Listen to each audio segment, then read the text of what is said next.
সংসার করতে গিয়ে রুটি গোল করা শিখে গেছি, কিন্তু হাসতে ভুলে গেছি। সংসার করতে এসে রান্না করা শিখে গেছি, কিন্তু চুল বাঁধতে ভুলে গেছি। সংসার করতে এসে 24 ঘন্টা সার্ভিস দিতে, কিন্তু নিজেকে আয়নার সামনে দাঁড় করাতে ভুলে গেছি।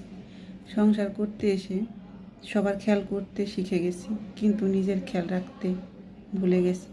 হ্যাঁ জনাব, এটাই মেয়েদের জীবন, এটাই মেয়েদের ত্যাগ। কারণ মেয়েরা সবার কথা চিন্তা করে, পরিবারের কথা চিন্তা করে, স্বামী, শ্বশুর শাশুড়ি সবার কথাই ভাবে, বাচ্চা। ঠিক আছে, একটা মেয়ের কত দায়িত্ব, সেখান থেকে নিজের যত্ন নেওয়া বড়ই কঠিন। কারণ সে সারাক্ষণ তার কাছের মানুষদের যত্নে ব্যস্ত থাকে। স্বামী কী খাবে, শ্বশুর কী খাবে, শাশুড়ি কী লাগবে, কার কী পছন্দ, আসলে তার পছন্দের কোনো মূল্যই নেই। কেউ জিজ্ঞেসও করে না তোমার পছন্দটা কী। সবার পছন্দের রেসিপি করতে করতে তার পছন্দগুলো হারিয়ে যায়। ঠিক আছে, কারণ সে মেয়ে, সব দায়িত্ব দেয় তার উপর।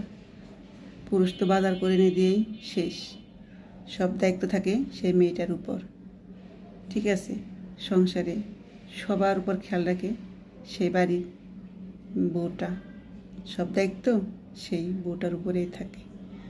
সেখান থেকে নিজের খেয়াল করা আসে না।